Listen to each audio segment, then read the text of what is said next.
தருமபுரி மாவட்டத்திற்கு உட்பட்ட தனியார் பள்ளிகளின் 276 பேருந்துகளை மாவட்ட ஆட்சியர் சதீஷ் ஆய்வு.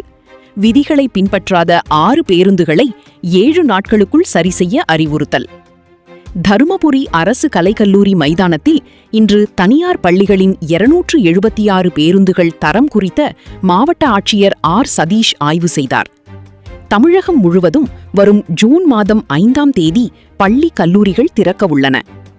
பள்ளி திறப்பை முன்னிட்டு தமிழக அரசு பல்வேறு முன்னேற்பாடுகளை செய்து வருகிறது. அதன் அடிப்படையில் கல்வித்துறை பள்ளி வாகனங்கள் தகுதியான நிலையில் உள்ளதா எனவும், மேலும் வாகனங்களில் முதலுதவி பெட்டி, அவசரகால கதவு, ஜிபிஆர்எஸ் கருவி, தீயணைப்பு கருவிகள், சிசிடிவி கேமரா உள்ளிட்டவைகள் குறித்து முழுமையாக ஆய்வு செய்ய உத்தரவிட்டது. அதனைத் தொடர்ந்து மாவட்ட ஆட்சியர் சதீஷ் இன்று பள்ளி வாகனங்களை ஆய்வு மேற்கொண்டு ஓட்டுநர்கள் மற்றும் பாதுகாவலர்களுக்கு ஆலோசனை வழங்கினார். மேலும் ஓட்டுநர்களுக்கு தீயணைப்பானை பயன்படுத்த தெரிகிறதா என சோதனை செய்தார். இந்த ஆய்வில் குறைபாடுகள் உடைய 6 வாகனங்களை 7 நாட்களுக்குள் சரிசெய்து மீண்டும் ஆய்வுக்கு கொண்டு வர உத்தரவிட்டார்.